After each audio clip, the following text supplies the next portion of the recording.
నాయుడుపేట పట్టణంలోని కెనరా బ్యాంక్ సమీపంలో దుకాణం వద్ద ఓ మహిళ బ్యాంక్ లో డ్రా చేసుకుని వచ్చిన 2.22 లక్షల నగదు చోరీకి గురైంది. కొత్తరు గ్రామానికి చెందిన మల్లె పోలమ్మ ఎస్బీఐలో నగదు డ్రా చేసింది.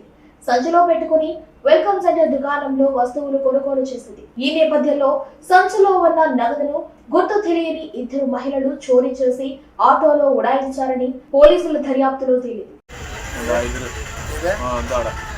ఆటో కాడికి వచ్చాను. ఆటో కాడ అడిగారు, ఆటో కాడి నుంచి ఇద్దాం మళ్ళీ ముందుకు వచ్చాను. ఇక్కడ ఇంకా ఆటో నడుస్తుంది. సంచిగా ఉన్నది, ఇదో సంచి చేతిలో పెట్టుకుని అదే ఆ సంచి అదే లోపల దోవేసింది.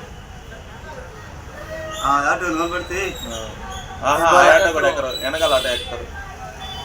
ఆటో ఎక్కుతారు. ఆటో వచ్చేసి ఇదే కదా.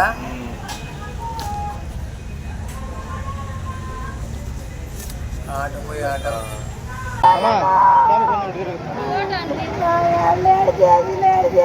దొరకదులే గమనం కాకు చూస్తున్నారు. ఎప్పుడు మా జరిగింది? ఎంత ఉంది అమౌంట్?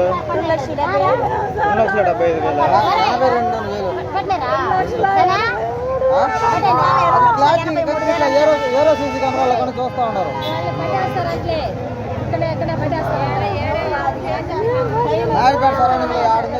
ఎంతమంది అంట మా పిల్లలు? ఎదురు